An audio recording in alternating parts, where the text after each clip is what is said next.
Imamat pasal 21 ayat 1-24. Kudusnya para imam. Tuhan berfirman kepada Musa, "Berbicaralah kepada para imam, anak-anak Harun, dan katakan kepada mereka, seorang imam janganlah menajiskan diri dengan orang mati di antara orang-orang sebangsanya, kecuali kalau yang mati itu adalah kerabatnya yang terdekat, yakni ibunya, ayahnya, anaknya laki-laki atau perempuan, saudaranya laki-laki, saudaranya perempuan, yang masih perawan dan dekat kepadanya karena belum mempunyai suami. Dengan mereka itu bolehlah ia menajiskan diri. Sebagai suami janganlah ia menajiskan diri di antara orang-orang sebangsanya, dan dengan demikian melanggar kekudusannya. Janganlah mereka menggundul sebagian kepalanya, dan janganlah mereka mencukur tepi janggutnya, dan janganlah mereka menggoresi kulit tubuhnya. Mereka itu harus kudus bagi Allahnya, dan janganlah mereka melanggar kekudusan nama Allahnya. Karena merekalah yang mempersembahkan segala korban api-apian Tuhan, santapan Allah mereka, dan karena itu haruslah mereka kudus. Janganlah mereka mengambil seorang perempuan sundal atau perempuan yang sudah dirusak kesuciannya, atau seorang perempuan yang telah diceraikan oleh suaminya, karena imam itu kudus bagi Allahnya.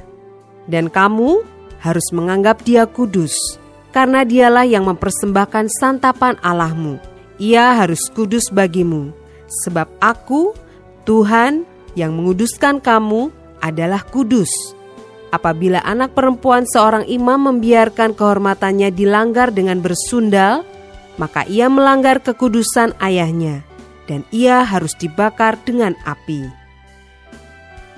Imam yang terbesar di antara saudara-saudaranya yang sudah diurapi dengan menuangkan minyak urapan di atas kepalanya dan yang ditahbiskan dengan mengenakan kepadanya segala pakaian kudus, janganlah membiarkan rambutnya terurai dan janganlah ia mencabik pakaiannya.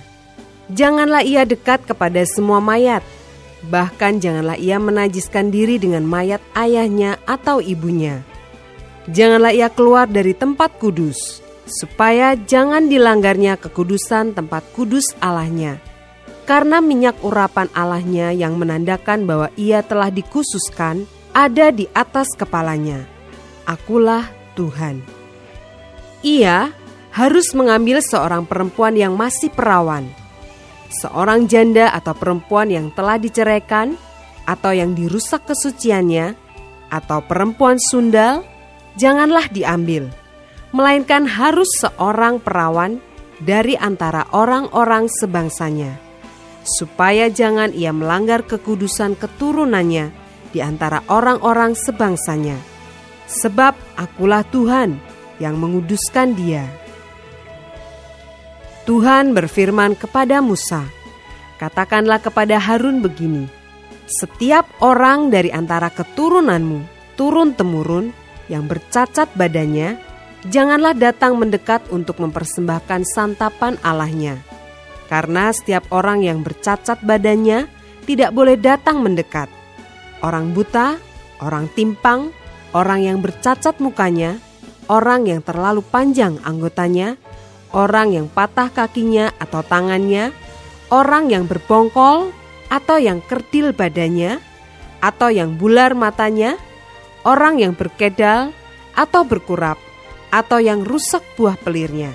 Setiap orang dari keturunan Imam Harun yang bercacat badannya, janganlah datang untuk mempersembahkan segala korban api-apian Tuhan, karena badannya bercacat.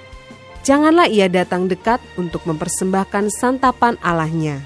Mengenai santapan Allahnya, baik persembahan-persembahan maha kudus maupun persembahan-persembahan kudus boleh dimakannya. Hanya janganlah ia datang sampai ke tabir, dan janganlah ia datang ke mezbah, karena badannya bercacat, supaya jangan dilanggarnya kekudusan seluruh tempat kudusku. Sebab Akulah Tuhan yang menguduskan mereka." Demikianlah Musa menyampaikan firman itu kepada Harun serta anak-anaknya, dan kepada semua orang Israel.